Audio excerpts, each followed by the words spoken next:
Bonjour Sénégal, na ngeen def alors dama ñëw pour defal leen un tout petit peu une sorte de traduction jéem leen traduire en wolof interview bi nga xam ne président Ousmane Sonko am na ko ak ñii di France 24 nga xam ne ñoom ñoo ko demandé pour mu def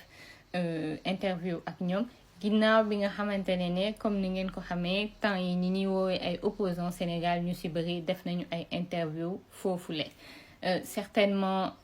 yéen tamit di ngeen bëgg a xam lan la fa waxtaanee vu la situation bi mu nekk di dund ci biir Sénégal donc tubaab yi instant bi nii soxla nañu xam ay perspectives am bu ngeen xoolee sax question yi nga xamante ne journaliste bi mu ngi koy posé tu as l'impression que c'est bien orienté et que c'est commandité en fait dafa mel ni voilà dafa am luñ ciy jublu ak lu ñu soxla ci ay tontoom pour xool est-ce qu'il est ouvert au dialogue, à la discussion. Alors fii dafa wax ne journaliste bi mu ne ñu ngi dalal kii di Ousmane Sonko président wu Pastef mu ngi wax ak ñun depuis këram fële ca cité kër góor gi à Dakar te pourtant dañu ko assigné à résidence depuis bi ñu ko condamné à 2 ans de prison pour corruption de jeunesse te nee nañ mën nañ ko arrêter à n'importe quel moment mu ne ko premier laaj bi Monsieur Ousmane Sonko, président Macky Sall def na discours à la nation tey ci discours boobu dafa wax ne bàyyi na du bokk ci élection yi di ñëw pour ut 3e mandat noo ko gisee ndax yaa ngi koy rafetlu wala président Ousmane Sonko ne ko d'abord dama bëgg préciser pour yow ak say collègues journalistes yi di wax ci mbirum politique ci chaîne internationale yi da ngeen di wax ne que ne man dañ ma assigné à résidence ma bëgg leen xamal ne man kenn assigné wu ma à résidence parce que pour ñu mën ma assigné à résidence il faut que justice donc benn juge délivrer benn document boo xamante ne mooy dëggal ne dañ ma war a assigné à résidence te loolu amul donc détention arbitraire maanaam ci luñ tegul ci lenn lu légal loolu laa nekk di subir noonu ngeen ko war a tuddee. mu ne ko nag loolu bu weesoo tamit dama bëgg a wax ci le fait que en Afrique rek le monde bi yëpp di génn pour féliciter président bu def ay mandaawam war a dem alors que deful lu dul respecter constitution dëkkam mu ne loolu nag c'est triste pour l'Afrique et surtout pour le Sénégal Sénégal mi ñuy wax ne exception la alors que Ghana, Cap-Vert, Mauritanie, Niger, Nigeria ak yeneen réew Afrique ñu ngi jëfe loolu di respecter seen constitution seen ay président duñu génn après seen mandat yi bu ñu jeexee di wax ne dañu bëgg ut lii di 3e mandat léegi nag réer naa ci sama feuille bi de voilà mu ne donc Sénégal xaama def nii ngeen gis bu baax président bi yéen a ngi koy gis nii xaama puus nii ci la bokk mu ne ko donc Sénégal du exception benn ñaar il faut kon léegi bu président Emmanuel Macron jeexale mandaawam bi bu mujj bii mu nekk nii kon bokk na ONU génn na àdduna bi yépp génn félicité ko vu que moom narul laaj 3e mandat à part ça mu ne léegi xaaral kon ma rafet njort ma jàpp que ne ñii di félicité Macky Sall yépp dañ ko def pour wax ko dëggantaan li nga def mooy dëgg parce que su dee du loolu kon moom ça veut dire que ñun ñu ngi continuer di ñu jàppee ñun africains comme ay xale comme ay mineurs yu émancipé wul mu ne parce que mënuma comprendre lu normal ci yenn réew surtout en Europe en Occident léegi ñun ci suñu ay réew mu mel ni exception la mu mel ni lu donc léegi ndax décidé na tontu ci question bu mu ko laaj est-ce que dafay féliciter président Macky Sall si lu mu ne du def 3e mandat ou pas léegi mu ne ko pour tontu sa question bi dañuy jàpp ne amuñu dara lu ñuy féliciter fii parce que fii dara extraordinaire wu fi à part le fait que président Macky Sall tardé na wax ba mu andi sax climat ak tension bu tàng bi ci biir réew mi ma def nii waa ji nax du feeñ voilà suñu waajaan goog léegi mu ne su président Macky Sall teeloon wax comme ni mu ko defee woon ci référendum 2016 bi comme ni mu ko defee woon ci livre am ak ni mu ko defee woon ci ay vidéo yu bari ci bu muy ut deuxième mandat ben kon duñu toll fi ñu toll kon duñu am ay mort duñu am ay prisonniers duñu am ay yàq-yàq mu ne noppiwam bi moo jural Sénégal lii mu nekk nii perte yi mu am te perte yi kenn xamul nu mu toll mu ne parce que bu ñu waxantee dëgg président Macky Sall bàyyiwul parce que démocrate la dafa renoncer parce que peuple am moo taxaw ne ko du fi amee parce que complot yi mu organisé contre man benn réussir aussi ndax peuple bi moo taxaw ne ko non mu ne donc dafa dellu ginnaaw à cause de la pression populaire nationale mais la pression aussi internationale lu ci mel ni plainte yi ñu dugal ci CPI ak yeneeni organisme yu Nations Unies journaliste bi ne ko Ousmane Sonko yow da nga waxoon ne Macky dictateur la mais tamit dictateur du bàyyi nguur d'accord wax nga ne dafa tardé bàyyi mais mieux vaut léegi que jamais président Ousmane Sonko tontu ko ne ko dictateur yi bu ñuy bàyyi dañ koy defee façon yu bari su ma waxee moom dictateur la c'est par rapport ak jëf yi muy defaate ba pare continuer ba fii ma toog nii ak yéen di ko def mu ne xaw ma ndax yëg ngeen ko mais démb ay quelques nit mu ne xaw ma ndax yëg ngeen ko mais démb dafa am quelques nit yu ne dañoo mobiliser wu ci buntu palais bi te ñoom amuñu benn autorisation dañ ko def spontanément préfet autorisé wu leen mais nee nañ dañoo demoon pour féliciter ci président de la république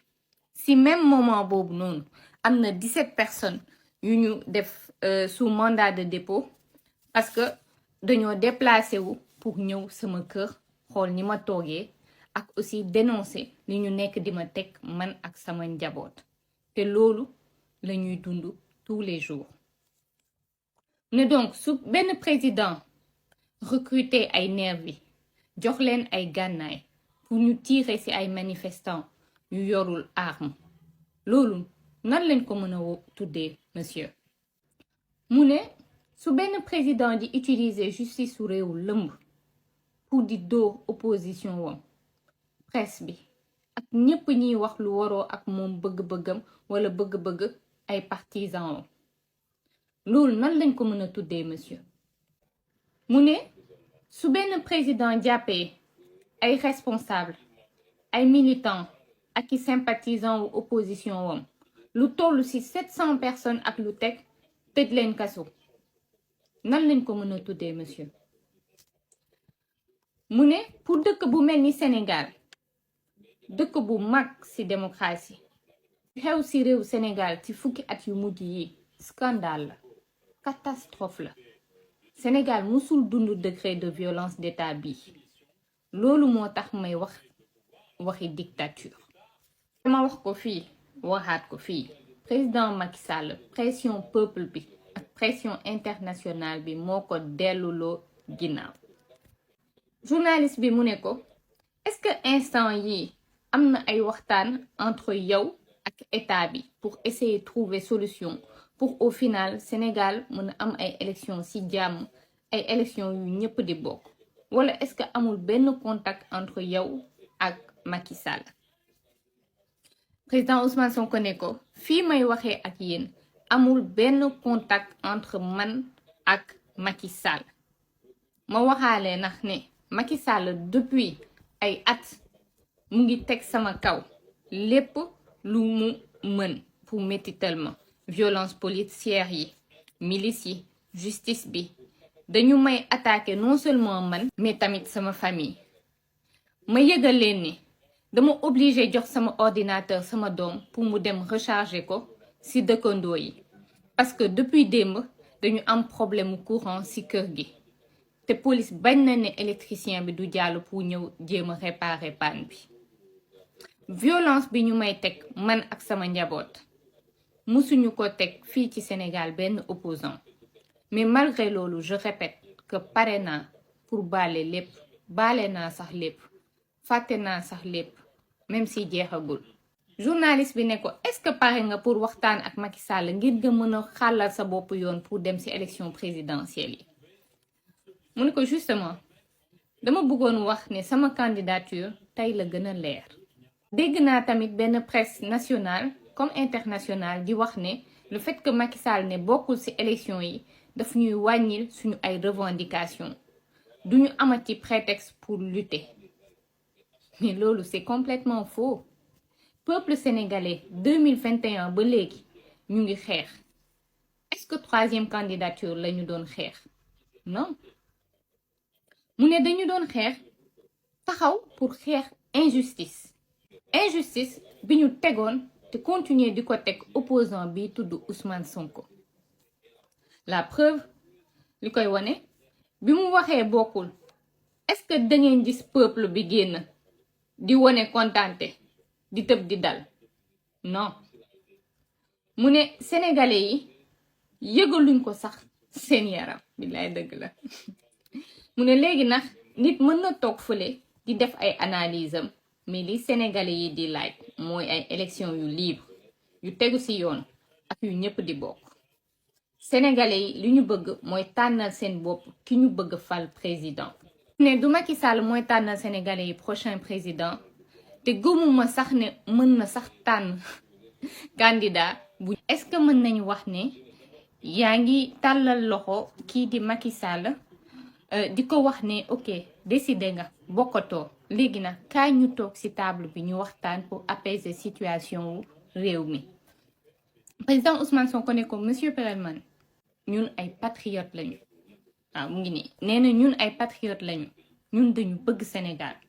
te ñun amuñu leneen lu dul Sénégal amuñu leneen lu dul réew mi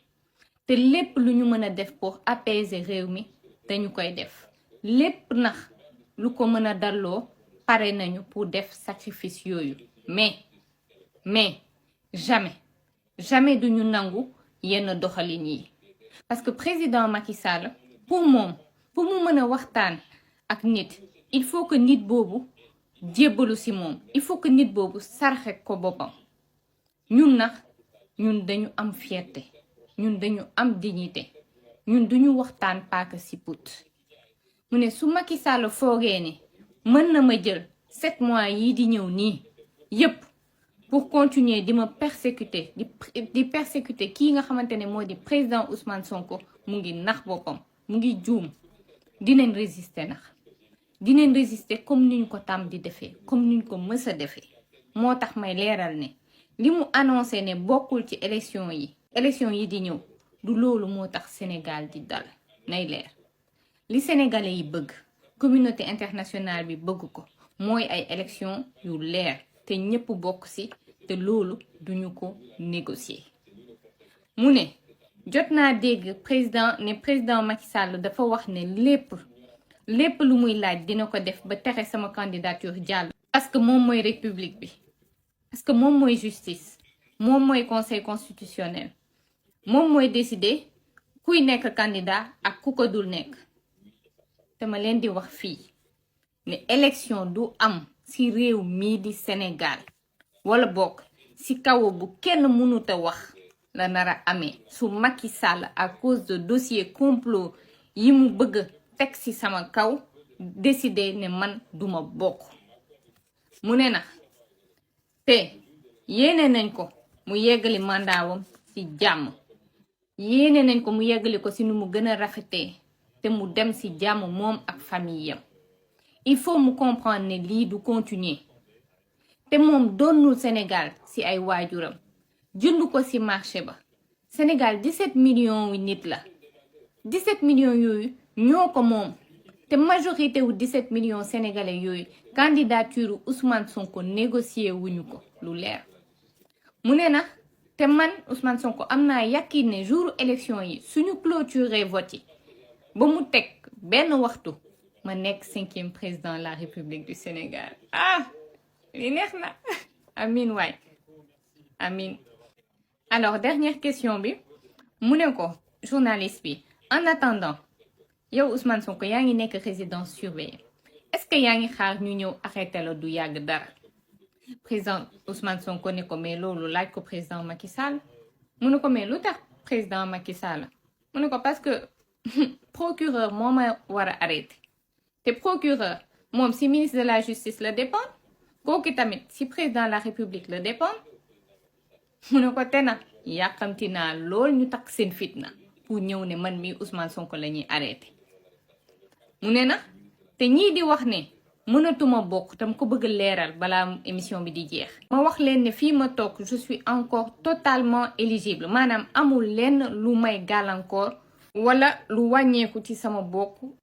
mu ne nag te nag yàkkamti naa lool ñu takk seen fit te ñu nax ñu ñëw ne dañ may arrêté si man mi Ousmane Sonko du yow rek président dañoo yàkkamti ñu ñëw délivrer la ñoom dañuy ñëw foog ne dañ lay jàpp si far nañu daldi lay libérer ndax benn yoon maa ngi ciy commentaire sax baal leen ma xaar leen ma continuer bon dernière phrase bi mu wax mooy ne dama bëgg na leeral benn affaire parce que dégg naa ñu bari ñii di wax ne man éligible tuma damay insister di ci wax fii ma toog nii je suis totalement éligible maanaam amul lenn lu may gàllankoor wala lu wàññeeku ci samay droit lu may tere ma bokk ci élection 2024 yi